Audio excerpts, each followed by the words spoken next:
Na Bíblia, poucas pessoas gozaram de um privilégio de estar a sós com Jesus.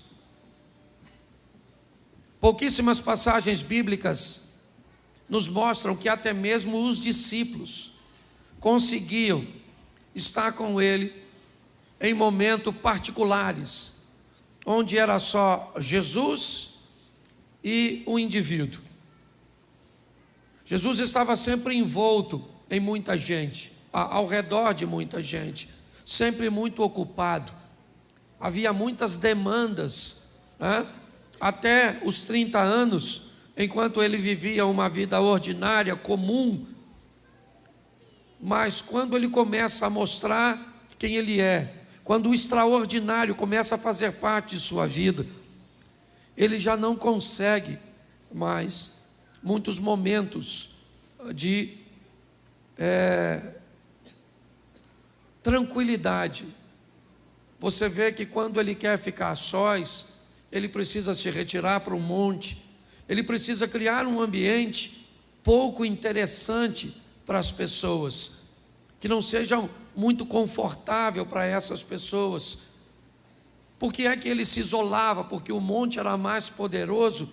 Não. Por que é que ele ia orar na madrugada?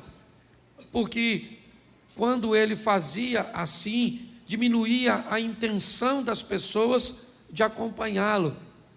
Porque era madrugada, era perigoso lidar com algum animal selvagem, era muito frio a madrugada normalmente. Então, ele tomava algumas decisões muito simples para buscar ficar sozinho. Mas todas as vezes que ele vinha para os lugarejos, para as pequenas cidades, inevitavelmente ele estava envolto nas multidões. Ou seja, pouquíssimas pessoas tiveram o privilégio de estar face a face com Jesus sozinhas. E hoje eu quero mostrar para vocês duas dessas passagens, só para que possamos refletir um pouco sobre elas. Dois encontros, uma mulher e um homem. Meu propósito é trazer uma visão universal, é mostrar que para Deus, todos nós, independente de homens ou de mulheres, receberemos dele a mesma oportunidade de mudarmos de vida. Eu tenho mostrado sempre para a igreja que desde o Gênesis, quando Deus cria homem e mulher, quando os dois cometem erros e cada um, certo, se tornam responsáveis por Deus de seus erros. Deus está falando de igualdade. Quando olho para um pouquinho mais à frente no Gênesis e vejo a hora da instituição da oferta, eu vejo duas pessoas ofertando, Caim e Abel. Olhamos um pouco mais à frente, nós vamos ver as oportunidades sendo concedidas de forma igualitária. Você olha para a cruz do Calvário e o que você vê? Duas pessoas. O que você vê no centro? O Salvador.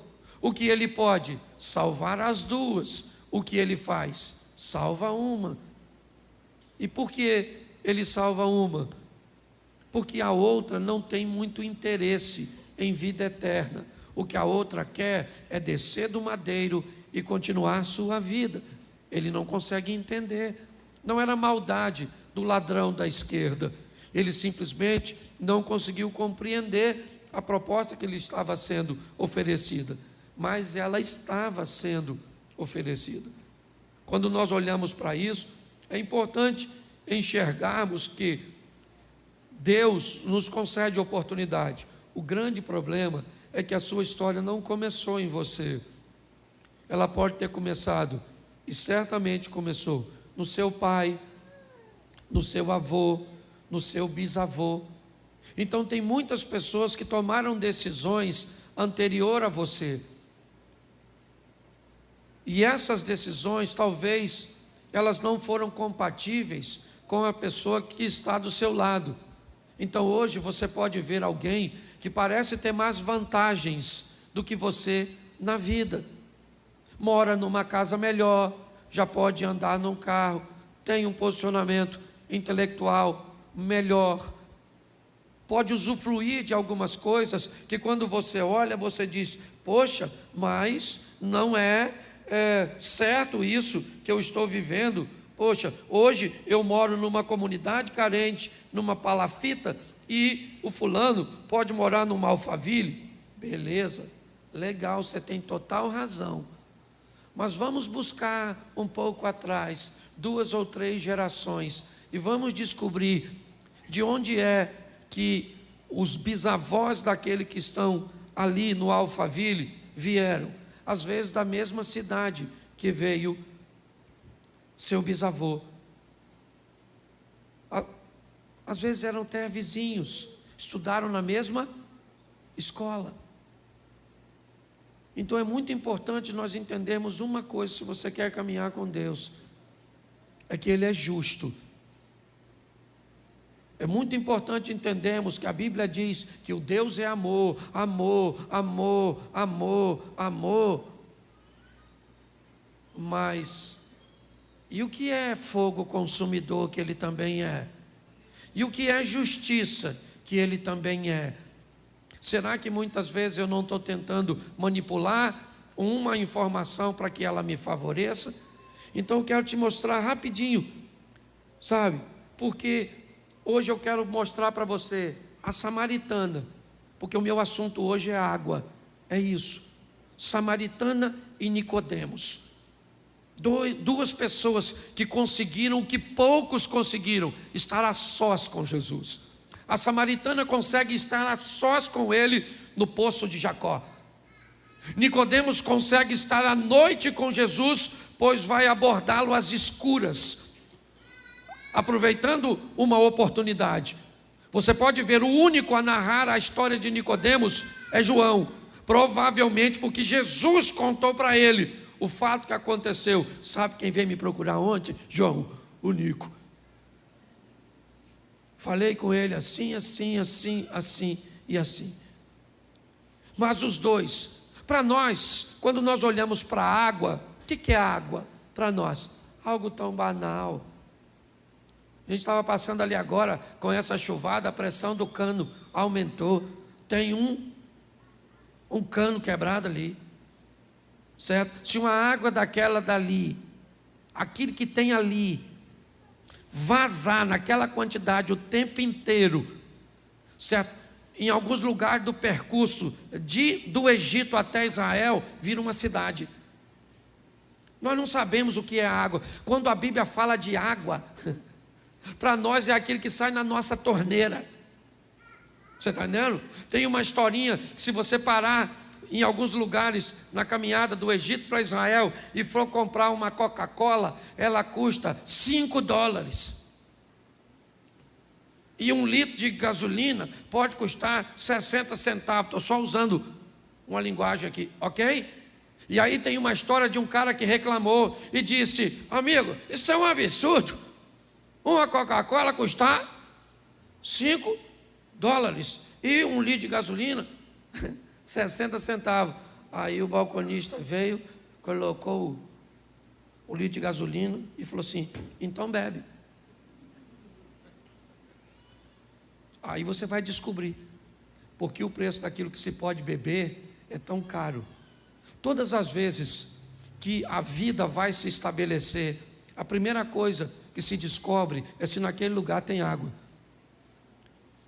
Se você não sabe, Jesus ficou 40 dias sem comer, mas teria morrido depois de 3 dias sem água.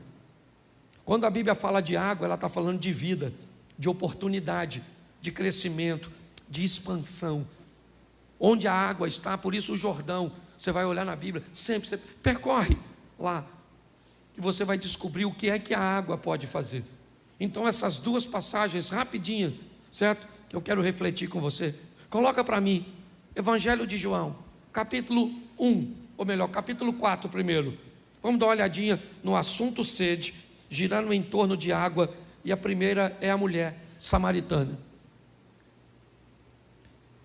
Isso. Quando o Senhor veio a saber que os fariseus tinham ouvido que Jesus fazia, que batizava mais discípulos que João, Ora, ainda que Jesus mesmo não batizava, mas sim os seus discípulos. Ele saiu da Judéia e foi outra vez para a Galiléia. Era necessário passar por Samaria. Foi ter em Samaria, numa cidade chamada Sicá, junto ao herdade que Jacó havia dado para o seu filho José. Estava ali a fonte de Jacó. Jesus, cansado do caminho, assentou-se junto à fonte. Certo? E veio uma mulher de Samaria tirar água e disse: Jesus, dá-me de beber. E ela disse: como tu, sendo judeu, me pede beber a mim, que sou mulher samaritana?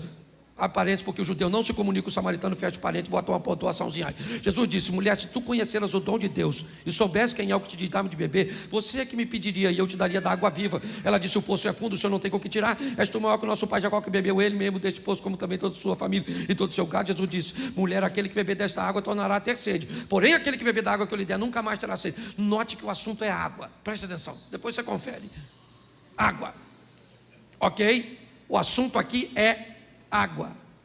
Uma mulher está indo buscar água. O que tem lá? 2 poços. É isso aí, querida.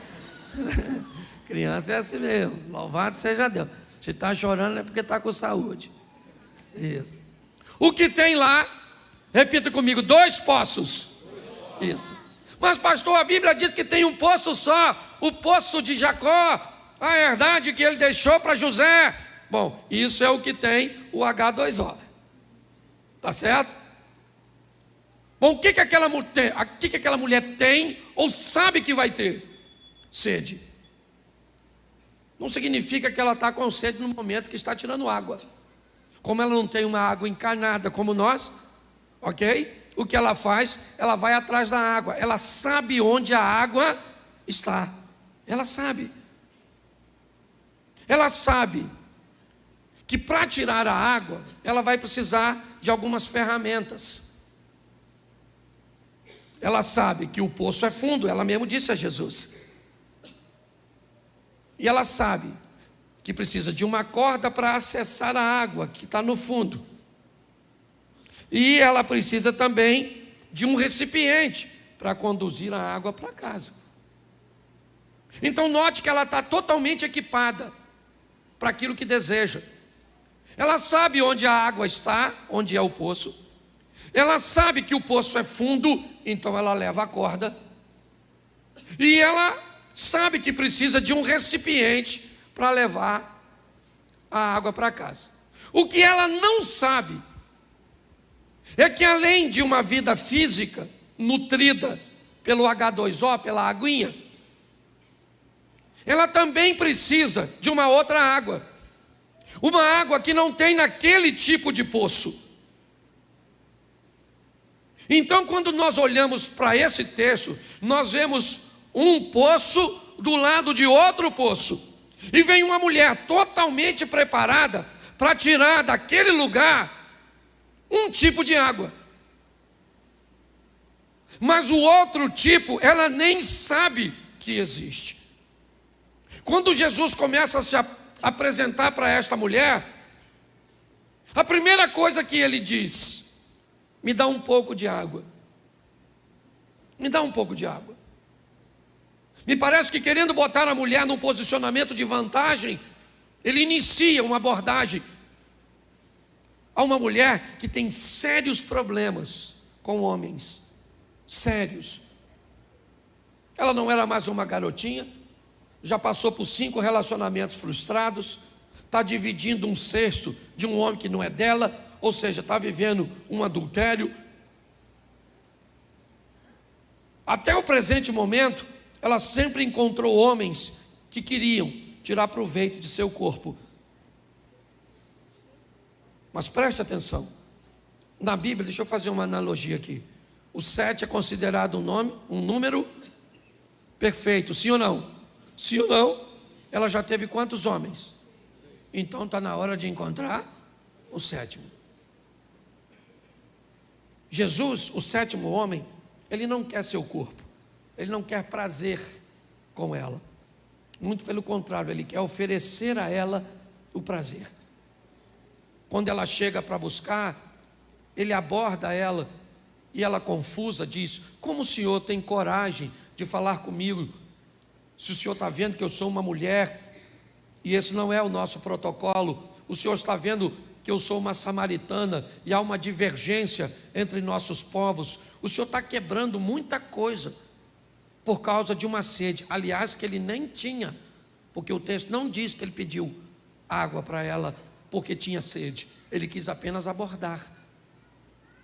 Mas quando ela olha para isso, ela diz: como o Senhor ousa falar comigo? Ele diz: se você conheceras o dom de Deus e você soubesse quem eu sou, você é que me pediria água. Ela disse: aí o Senhor não está entendendo. Deixa eu explicar uma coisa: o Senhor não tem como me dar água, porque se o Senhor tivesse como me dar água, o Senhor já teria bebido. Eu vou falar para o Senhor: o poço é fundo, e eu não estou vendo o Senhor com nenhuma ferramenta capaz de tirar aquela água. E Ele está dizendo: mas eu não estou falando daquela água, eu estou falando da felicidade que você está buscando. Eu estou falando da plenitude que você está buscando na vida. Eu estou falando que você, mulher, está buscando felicidade, satisfação, prazer e realização no poço errado, com decisões erradas. Porque é isso. Qual é o problema da felicidade? O problema é que todo mundo deseja alcançá-la, mas o problema é que onde ela vai estar? O que é ser feliz para você? É grana no bolso? Beleza. Você acha que quem tem dinheiro no bolso é feliz? Então você imagina que nas grandes mansões, nos lugares, certo, onde o dinheiro está presente, todo mundo é feliz? É isso? Bom, eu vou ser feliz se eu tiver filhos. Então todo mundo que tem filhos é feliz? Eu vou ser feliz se eu casar. Então todo mundo que casa é feliz? Eu vou ser feliz se comprar uma casa própria. Então quer dizer que uma pessoa que não tem muito dinheiro, que não tem filhos, que é solteira e que mora de aluguel, ela é sentenciada à infelicidade? Não. Jesus está mostrando para ela o seguinte: a senhora tem sede, e quando é sede do seu corpo, a senhora sabe onde buscar e tem ferramentas para levar. Mas quando é sede de alma, eu vou falar para a senhora: eu sou, certo, uma fonte de água viva, que vou entrar na senhora, e a senhora nunca mais vai ter sede. Nunca mais a senhora vai precisar de nada para te fazer feliz, porque feliz eu vou te fazer feliz. Você está entendendo? Hoje as pessoas estão buscando por isso. Eu quero ser feliz se eu tiver isso, eu não vou ser feliz, eu não vou. Então tá bom. E se você não alcançar o que quer? Você mesmo determinou a sua infelicidade. Se eu não tiver filho, eu não sou feliz. Então tá bom, cara. É isso, sua felicidade está condicionada a essa situação. E se você não alcançar? Porque às vezes o que você almeja tanto para você não é o que Deus tem para você. E aí? Engole essa. Mas sabe o que me encanta? É que ela não entende, mas entra no negócio. Ela falou: o poço é fundo, o senhor não tem que tirar. O senhor é maior que o nosso pai Jacó, que bebeu ele mesmo deste poço, toda a sua família e todo o seu gado. Jesus falou assim: ô mulher, vou falar uma coisa para tu. Escute só. Quem beber dessa água, volta aqui para buscar amanhã. Agora, quem beber de mim não precisa de ir mais a lugar nenhum, porque eu sou suficiente para fazer qualquer pessoa ficar saciada. Ela pensou que ele estava falando da água. Ela falou assim: aí Jesus, então me dá dessa água aí, para eu não vir mais buscar essa. Ele deve ter falado: difícil.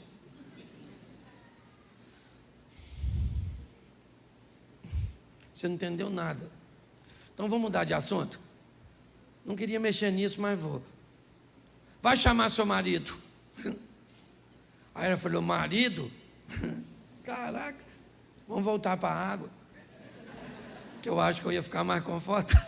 Deixa eu explicar ao senhor: eu não tenho marido não, moço. Eu sou solteira. Aí ele falou: pois é, dona. A senhora não tem, porque a senhora já teve 5, já está com um que nem é seu. Ela falou: caramba, fofoca terrível. Ela não sabe que ele é Jesus. Então ela deve estar falando, puxa vida, descobriu quem eu sou. Caramba. Ô moço, eu estou vendo que o senhor é profeta. O senhor é alguém diferente. O senhor não é igual aos outros homens que eu encontrei. O senhor é diferente. O senhor sabe o meu passado. O senhor sabe quem eu sou. O senhor me conhece e eu não sei nada a seu respeito. Essa é a grande questão. Pare para pensar nisso. Ele sabe quem nós somos. Poucas coisas você sabe a meu respeito. O que você sabe a meu respeito? Você me conhece há quanto tempo? Você não sabe o que eu passei na infância, na minha adolescência, na minha juventude, os traumas que eu já enfrentei, as escassez, os problemas, tudo que eu já... E ele sabe de tudinho. E mesmo assim, me deu a oportunidade de me oferecer uma água que uma torneira não me dá. É muito importante nós entendermos isso. Jesus está mudando a história dessa mulher. E pensa num troço absurdo, é o que ele vai fazer com ela. Ele conversa com ela e fala coisa com ela que ele não disse para seus discípulos. Ele dá instruções. Quem é essa mulher para receber isso? Sabe onde os discípulos dele estão? Enquanto ele está conversando com a mulher? Na cidade de Samaria. Sabe o que tem lá? Muita gente que Jesus quer salvar. Jesus diz para seus missionários, 12 missionários, vão até Samaria comprar comida. E eles vão para comprar comida. A mulher veio para pegar água. Olha só. Quando Jesus termina de conversar com ela, ela deixa o cântaro. Depois você dá deixa eu ver se eu consigo te mostrar aqui. Põe o 4:28, por favor, para adiantar. Eu estou adiantando porque no segundo eu consigo pregar o texto inteiro. Agora eu tenho que abreviar. Isso. Deixou, pois a mulher o seu, era com cântaro que ela ia fazer o quê? Ela foi apanhar água. Levou a água. Levou ou não? Levou. Só não levou o H2O. Entendeu? É isso que eu quero que você entenda. Ela levou, só não levou a água do poço. Ok? Foi para a cidade, correu e disse àqueles homens. Olha o que ela disse para os homens. Gente, encontrei o Messias. Samaritano esperava Messias também, sim ou não? Sim. Agora, um Messias que conversa com a dona, com essa reputação, aí também não, né, gente? O Messias tem que bater um papo com você. Uma pessoa santa, imaculada.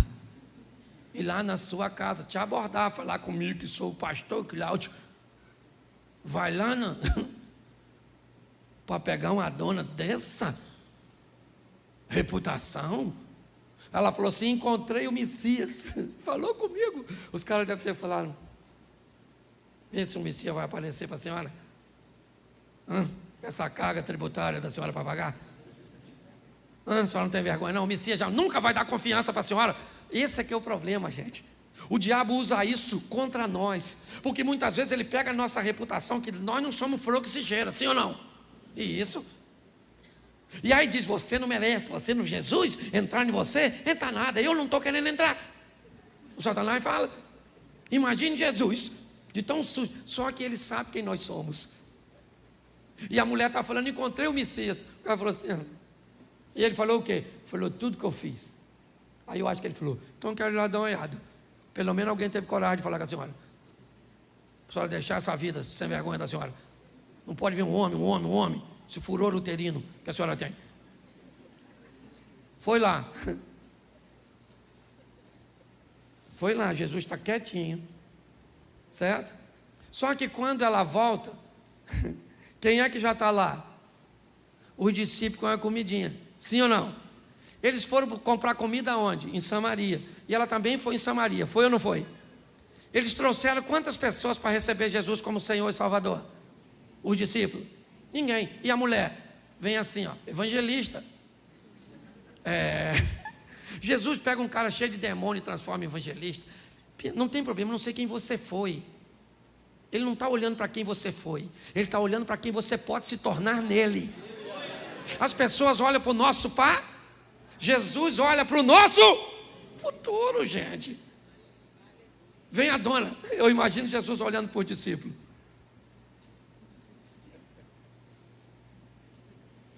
Aquilo é que é evangelista. Olha como é que a dona vem cheia de alma e vocês vêm cheio de sacolinha do supermercado. O que é que ela trouxe? Gente que também tinha sede. Quando você olha para essa mulher, você descobre um evangelho que pode mudar pessoas na hora. Porque tem gente que muda na hora.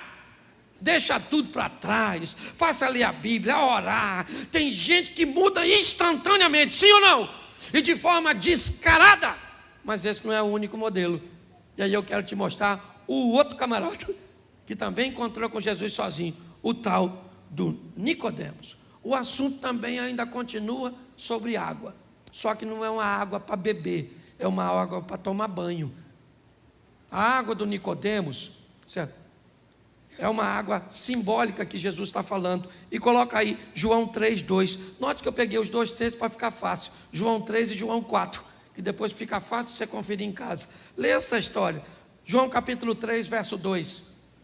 E foi ter de noite com Jesus e disse-lhe: Rabi, bem sabemos que és mestre vindo de Deus, porque ninguém pode fazer esses sinais que tu fazes, se Deus não for com ele.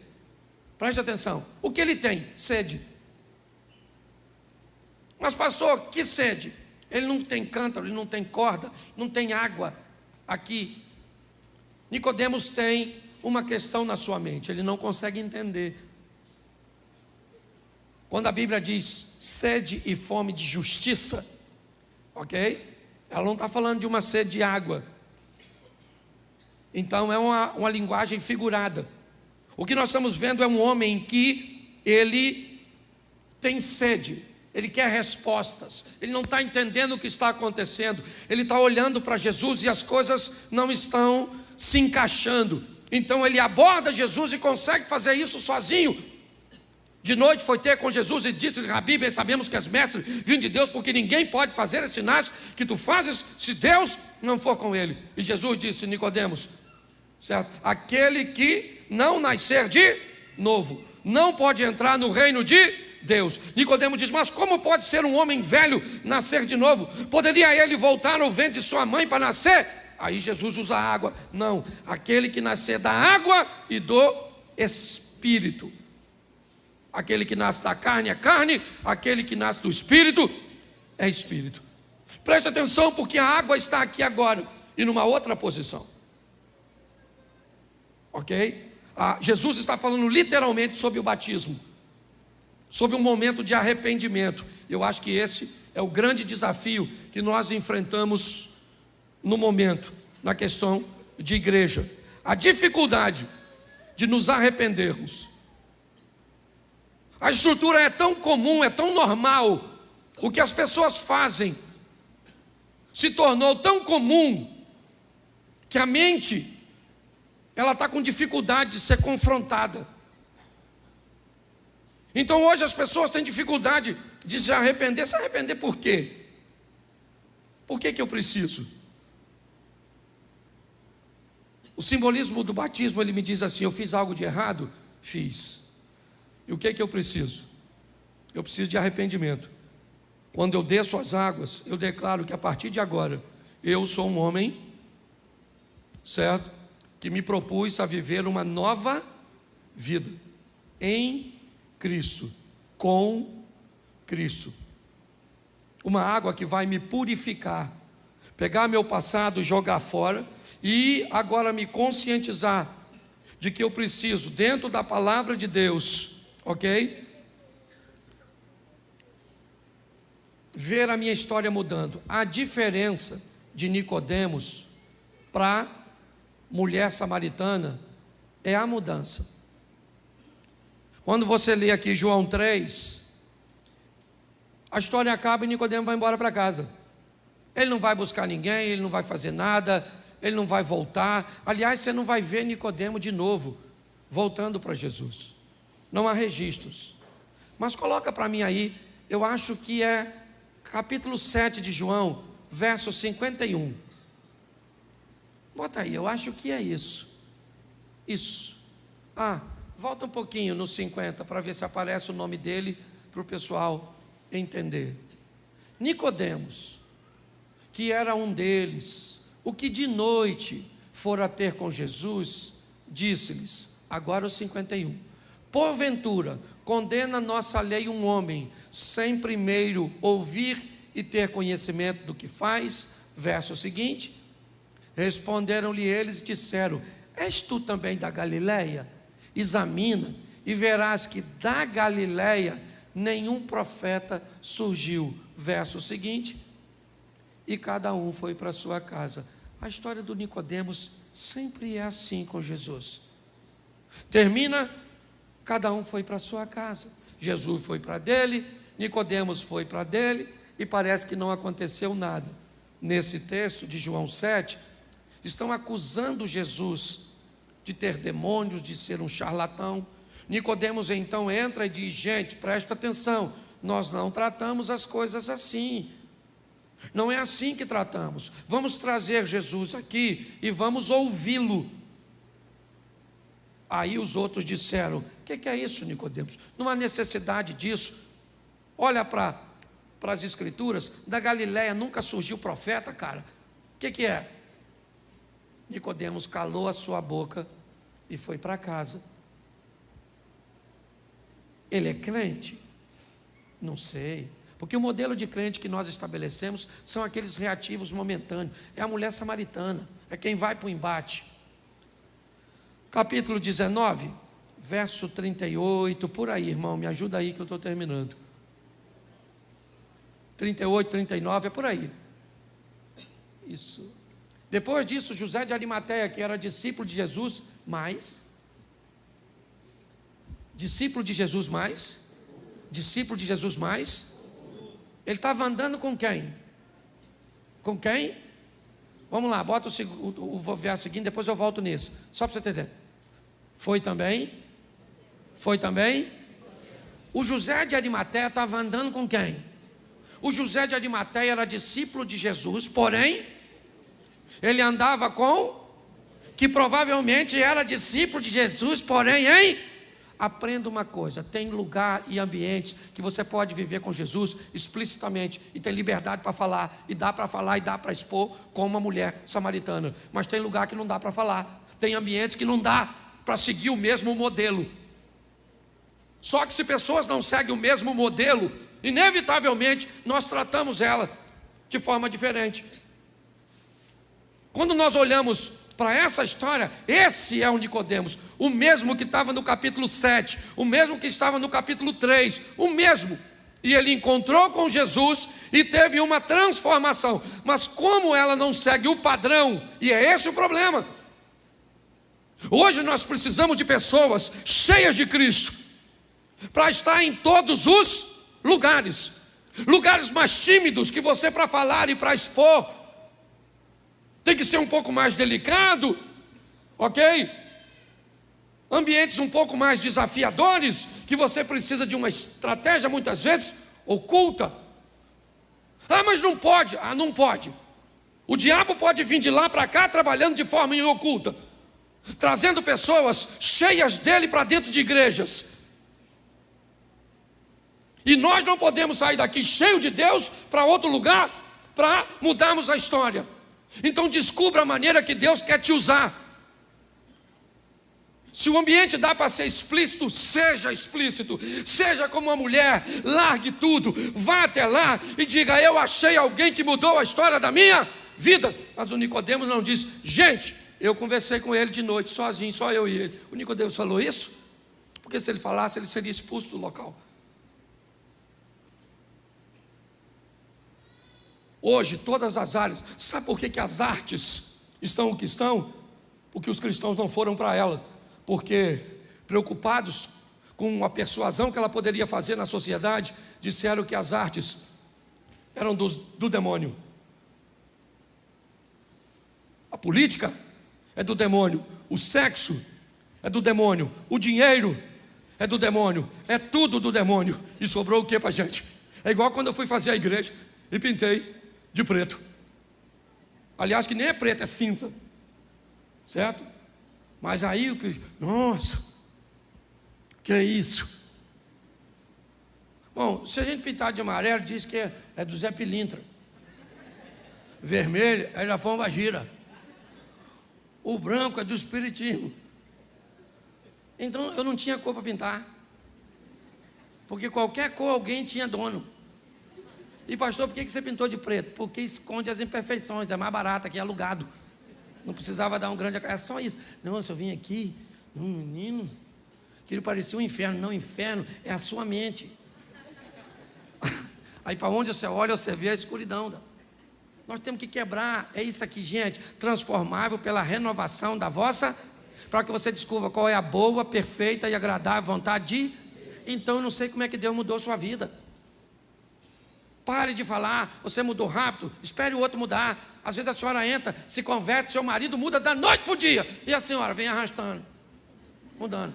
Às vezes é a senhora que mudou na hora, porque tem áreas que um muda mais rápido que o... E isso é extraordinário. Então vamos sair daqui para viver o Cristo. Pastor, o senhor não vai falar, falta 5 minutos, de política hoje? Não vou. Nós só vamos orar.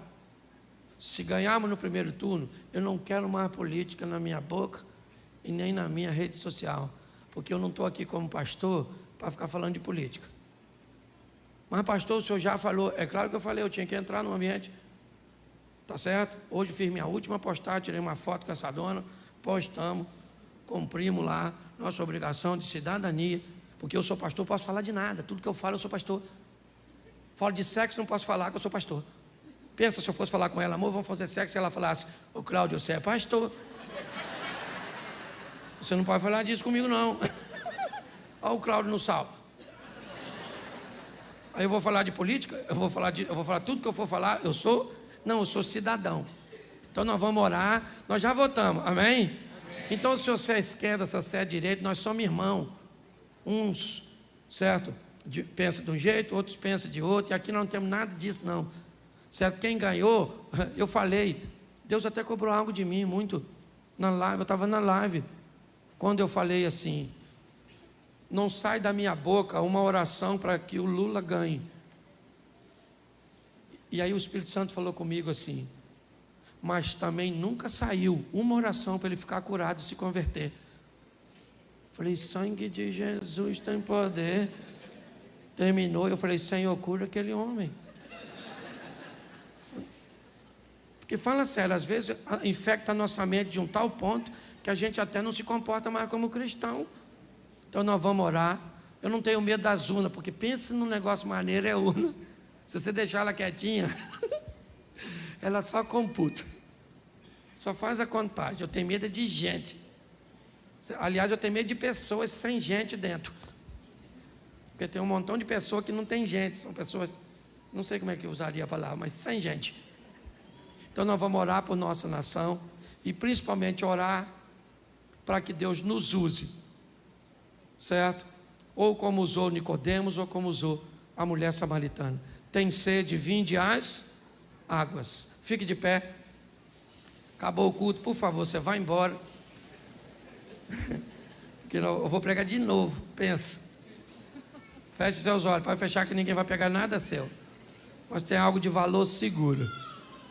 Ah, pastor, aqui o senhor não faz apelo, eu queria caminhar com Jesus. Atrás daquela câmera ali, ó, tem uma sala com as cadeiras. Se você quiser caminhar conosco, dá um pulinho lá. Ah, mas não tem que confessar publicamente. Fica tranquilo que quando você tiver certeza de que é isso que você quer, você vai vir aqui e vai fazer essa profissão de fé, ok? E não adianta fazer agora sem ter certeza e nem saber o que quer muitas vezes, e a gente te instrui depois. Feche seus olhos e dá uma ajuda aqui, alguém no teclado, por favor.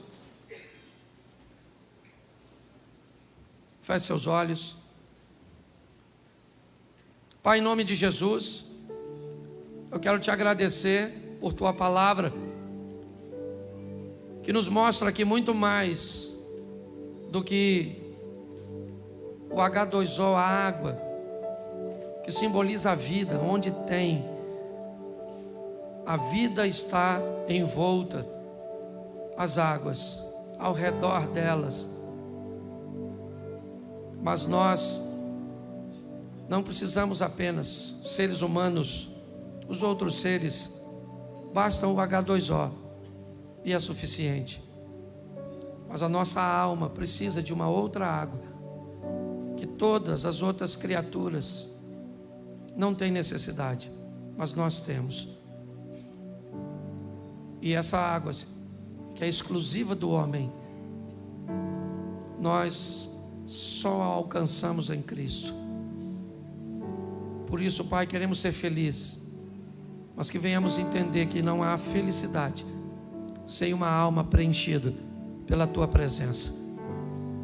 Abençoa este povo que se chama pelo Teu nome, e que o reconhecimento dessa necessidade faça com que Te busquemos, venhamos Te receber, ó Pai, como Senhor e Salvador de nossa vida. A transformação pode acontecer rápida, explícita ou vagarosa, como a de Nicodemos, mas o importante é que ela aconteça e que andemos de fé em fé, de glória em glória, onde o amanhã será melhor, mais promissor do que o hoje. Toma nossa nação nas Tuas mãos. Já fomos às urnas, votamos e sabemos que o Senhor não decide quem é o presidente. O Senhor apenas já sabe, mas o Senhor não vota. Quem decidiu o presidente foi o povo, e não foram os evangélicos, porque eles são minoria. Quem vai eleger o presidente são os cristãos. E como cristãos, nós somos maioria no nosso Brasil. Guarde as nossas urnas, guarde as apurações, nos livra, ó Deus, da intervenção humana, e que seja o novo presidente ou que continue aquele que o povo escolheu, mesmo se o povo escolheu errado, ó Pai, que seja o que o povo escolheu, não o que um grupo pequeno de pessoas que tem o poder, porque no céu tem alguém mais poderoso do que eles.